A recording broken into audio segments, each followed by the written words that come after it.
नमस्कार प्रेक्षकांनो, आपल्या सर्वांची फेवरेट मालिका तो ही रे माझा मित्र या मालिकेचा आजचा म्हणजे 7 ऑगस्टच्या एपिसोडचा रिव्ह्यू तुम्ही ऐकत आहात प्रेक्षकांनो. आजचा एपिसोडसुद्धा एकच नंबर होता. आजच्या भागात वल्लरीच्या काळ्या भूतकाळाचा असा एक मोठा खुलासा समोर आला आहे, ज्याने संपूर्ण कथेला एक नवीन वळण दिले आहे. दुसऱ्या बाजूला अर्णवच्या हातातून मोबाईल काढून घेण्यासाठी वल्लरीने 1 लाखांची लाच दिली आहे आणि 15 लाखाची डील केली आहे. अर्णवला मंजुळा सापडूनही केस का थांबली आणि कंपनीच्या इलेक्शनवरून नम्रता आणि ईश्वरीमध्ये कोणता नवा वाद पेटणार आहे, या सर्व सीनची खडानखडा माहिती आपण या आजच्या एपिसोडमध्ये पाहणार आहोत. तर व्हिडिओ शेवटपर्यंत नक्की बघा. आणि हो प्रेक्षकांनो, अजूनपर्यंत जर तुम्ही चॅनलला सबस्क्राईब नसेल केलं तर प्लीज एक सबस्क्राईब करा. चला तर मग वेळ वाया न घालवता सुरू करूया रिव्ह्यू विथ प्रियू. सुरुवातीच्या सीनमध्ये ना प्रेक्षकांनो, आजी आणि ईश्वरी यांच्यात अतिशय महत्त्वपूर्ण संवाद दाखवला आहे. ईश्वरी आजीजवळ बसून वल्लरीच्या वागण्याबद्दल विचारणा करत असते. आजी ईश्वरीला वल्लरीच्या मूळ स्वभावाबद्दल सांगताना असं म्हणतात की वल्लरीचा स्वभाव सुरुवातीपासूनच हट्टी आणि स्वार्थी आहे. तिने तिच्या स्वभावात कधीच बदल केला नाही. आजी पुढे म्हणतात की सात्विकाचे सासर हे अत्यंत श्रीमंत आणि ऐशोआरामाचं होतं. वल्लरीला सात्विकाचा प्रचंड राग आणि मत्सर वाटायचा, कारण अर्णवचे बाबा एक खूप मोठे बिझनेसमॅन होते आणि अवी बिचारा साधा सरळ नोकरी करून प्रामाणिकपणे घर चालवणारा होता.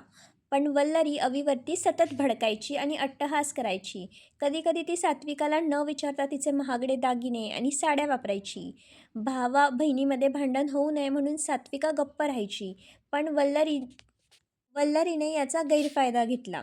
जेव्हा ईश्वरी विचारते की आजी यांच्यात कधी खूप मोठं भांडण झालं होतं का, असं आता ईश्वरी विचारते आजींना, तेव्हा आजी एका मोठ्या रहस्याचा आता पर्दाफाश करते. आजी म्हणतात की रमाकांतजींना जेव्हा एक मोठा बिझनेस अवॉर्ड मिळाला होता, तेव्हा घरामध्ये एक खूप मोठी पार्टी आयोजित करण्यात आली होती.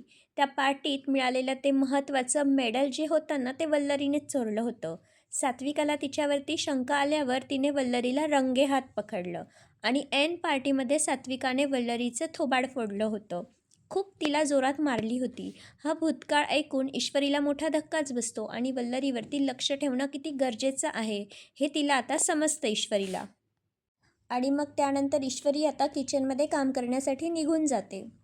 आता पुढच्या सीनमध्ये प्रेक्षकांनो, घरामध्ये मामा आल्याचं दिसतं वल्लरीला. वल्लरी आता अचानक अत्यंत गोड बोलत असते. मामांना चहा आणून देते, आवडीचे बिस्किट्स देते. मामांना तिच्या या वागण्याचा संशय तर येतोच की हे अचानक एवढी चांगली कशी झाली. आता वल्लरी बोलता बोलता म्हणते की सकाळी तुम्ही म्हणत होतात ना की अर्णवचा मोबाईल सापडला आहे, तो रिपेअर झाला का असं ती विचारते. आता मामा सहज सांगून जातात की मोबाईल रिपेअर झाला असावा. आता हे ऐकताच वल्लरीच्या पायाखालची जमीनच सरकते. मोबाईलमधील पुरावे अर्णवच्या हाती लागले तर आपले पितळ उघडं पडेल, या भीतीने ती तातडीने मोबाईल शॉपवरती धाव घेते. आता दुकानात जाऊन ती अर्णवचा फोटो दाखवते आणि सांगते की हा माझा मुलगा आहे, हा खूप बिझी आहे, तो मोठा बिझनेसमॅन आहे, तर त्याला काही येणं पॉसिबल होणार नाही, तर त्याने जो मोबाईल तुम्हाला रिपेअर करण्यासाठी दिलेला आहे तो तुम्ही मला द्या. पण दुकानदारसुद्धा खूप हुशार असतो. तो स्पष्ट सांगतो की नाही, मला ज्याने हा मोबाईल रिपेअर करण्यासाठी दिला आहे, मी त्याच्यासाठी हा मोबाईल देईल. तुम्ही वाटल्यास तर त्यांना फोन करा, व्हिडिओ कॉल करा, मी त्यांच्याशी बोलतो. त्यांनी मला सांगितलं की मी तुम्हाला मोबाईल देईल. मी असा मोबाईल तुम्हाला देऊ शकत नाही. तुम्ही व्हिडिओ कॉल करून त्या मुलाला दाखवा, तरच मी मोबाईल देईल. वल्लरी तिथे आता खूप गोंधळ घालू लागते. तेव्हा दुकानदार पोलिसांना फोन करण्याची धमकी देतो. घाबरलेली वल्लरी मग पैशांचा खेळ खेळते. ती दुकानदाराला 15 लाखांचं आमिष दाखवते आणि तत्काळ त्याला 1 लाख रुपये ॲडव्हान्स देऊन अर्णवचा मोबाईल ताब्यात घेते आणि त्याला सांगते पुरावे मिटवण्यासाठी वल्लरीने पुन्हा एकदा आता लाचेचा वापर केलेला आहे. आणि त्याला सांगितलं जातं, आता त्याने पैसे घेतलेले असतात, त्याला तर काय, पैसे तर पाहिजेच असतात. आता त्याने पैसे घेतलेले असतात आणि वल्लरीने सांगितलेलं असतं की आपलं सगळं बॅड विस्तार आवरायचं आणि इथून आता निघायचं. तुझे अकाउंट डिटेल्स मला दे, तू गावी पोचल्यावरती मी तुला बाकीचे पैसे देईल. तिने आता 1 लाख रुपये दिलेले असतात त्याला. अशा प्रकारे आता वल्लरीने तो फोन तिच्या ताब्यात घेतलेला असतो. आता पुढच्या सीनमध्ये प्रेक्षकांनो, जिथे नम्रता आणि ईश्वरीचं आहे. आता नम्रता किचनमधला पसारा पाहून खूप संतापलेली असते. ईश्वरी आजीला चहा द्यायला गेल्यामुळे स्वयंपाकाची तयारी अर्धवट राहिलेली असते. तिथे पसारा असतो. तितक्यात मागून आता आकाश येतो आणि प्रेमाने नम्रताला मिठी मारून शांत करण्याचा प्रयत्न करतो. पण कामाच्या ताणामुळे नम्रता त्याच्यावरही खूप ओरडते आणि म्हणते, मला या घरात आल्यापासून फक्त नोकर बनवून ठेवलेलं आहे. ईश्वरी तिथे पोचताच आता ईश्वरी एक्सप्लेन करायला लागते की ती आजीला चहा देऊन स्वयंपाक पूर्ण करणारच होती. पण नम्रता काही ऐकून घेतच नाही. ऐकून न घेता ईश्वरीवरच सगळा राग काढते. अर्णव तिथे येऊन दोघींमधला वाद शांत करतो आणि आजीची तब्येत ठीक नसल्याने घरात गोंधळ न घालण्याचा सल्ला देतो अर्णव. या सीनमध्ये नम्रता ही ईश्वरीवरती खूपच जास्त भडकलेली दाखवलेली आहे. आणि ह्याच वेळेस आता अर्णवला मंजुळा सापडल्याचा फोन येतो आणि तो तातडीने तिच्या घरी पोहोचतो. आणि जेव्हा तो जायला निघतो ना, त्याला वाटेमध्ये मामी भेटतात आणि मामीला आता एक नवीन टेन्शन येतं, कारण मामीला त्याने सांगितलेलं असतं की मंजुळा आता सापडलेली आहे. आता मामी म्हणते एक टेन्शन बंद होत नाही तर दुसरं टेन्शन चालू होऊन जातं. मामी आता प्रचंड घाबरलेली असते. अर्णव आता तिथे मंजुळाच्या घरी येऊन पोहोचतो. आता इथे आल्यावरती मंजुळा अर्णवला सर्व घडलेला प्रकार सांगणार इतक्यात तिचे बाबा मध्ये येतात. मंजुळाचे बाबा अर्णव आणि शिर्के यांच्यासमोर हात जोडतात आणि विनंती करतात की सॉरी, पण माझ्या मुलीला या कोर्ट कचेरी आणि गुंड्यांच्या भानगडीपासून दूर ठेवा. आज माझ्या मुलीला काही झालं असतं तर मी स्वतःला माफ करू शकलो नसतो. शिर्के त्यांना खूप समजावण्याचा प्रयत्न करतात की मंजुळाच्या मदतीने गुन्हेगाराला पकडता येईल, पण बाबा काही ऐकायला तयारच नसतात. अर्णव त्यांची भीती आणि लाचारी समजून घेतो. तो मंजुळाला दिलासा देतो आणि तिच्या बाबांना मदतीसाठी काही पैसे देऊन तिथून निघून जातो.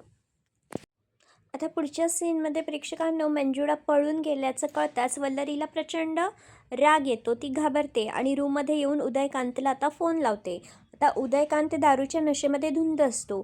वल्लरी त्याच्यावरती ओरडते की तू कसा शांत बसू शकतोस, मंजुळा पळाली आहे. यावर उदयकांत आता उलट उत्तर देतो, तू मला पैसे दिले नाहीस म्हणून ती पळाली.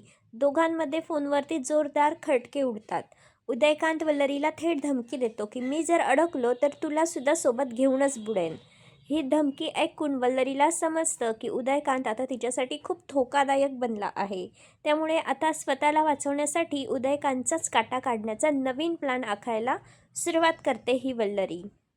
आणि इथेच प्रेक्षकांनो, आजचा भाग हा संपलेला आहे. आजचा भाग हा तर खूप इंटरेस्टिंग होताच, पण येणारा भागसुद्धा खूप इंटरेस्टिंग असणार आहे. येणाऱ्या भागामध्ये सुद्धा खूप मोठा ट्विस्ट येणार आहे. कंपनीचं इलेक्शन आणि घरातलं नवं युद्ध आपल्याला बघायला मिळणार आहे. आता कंपनीमध्ये महत्त्वाची काही पदे मिळवण्यासाठी निवडणूक होणार असते. अर्णव ईश्वरीला या इलेक्शनचे महत्त्व सांगतो. दुसरीकडे वल्लरी नम्रताचे कान भरते आणि आकाशला या निवडणुकीत उभे राहण्याचं चिथावते. नम्रता वल्लरीच्या जाळ्यात अडकते आणि आकाशला इलेक्शनमध्ये उतरवण्यासाठी दबाव आणते. नम्रता आता आकाशला जिंकवण्यासाठी कोणत्याही थराला जाण्यास तयार आहे. त्यामुळे आता घरातील आणि कंपनीतील वाद अधिकच पेटणार आहे. तर प्रेक्षकांनो, वल्लरी अर्णवचा मोबाईल ताब्यात घेऊन सर्व पुरावे नष्ट करू शकेल का? उदयकांतचा बंदोबस्त करण्यासाठी ती कोणता नवा डाव खेळणार आहे? आणि कंपनीच्या इलेक्शनमध्ये आकाश आणि अर्णव आमने-सामने आल्यावरती काय घडणार? तुम्हाला काय वाटतं कमेंट करून नक्की सांगा. व्हिडिओ आवडला असेल तर लाईक करा, शेअर करा आणि मालिकेच्या अशाच नवीन अपडेट्ससाठी आत्ताच आपल्या चॅनलला सबस्क्राईब करा. Thank you for watching. Bye bye.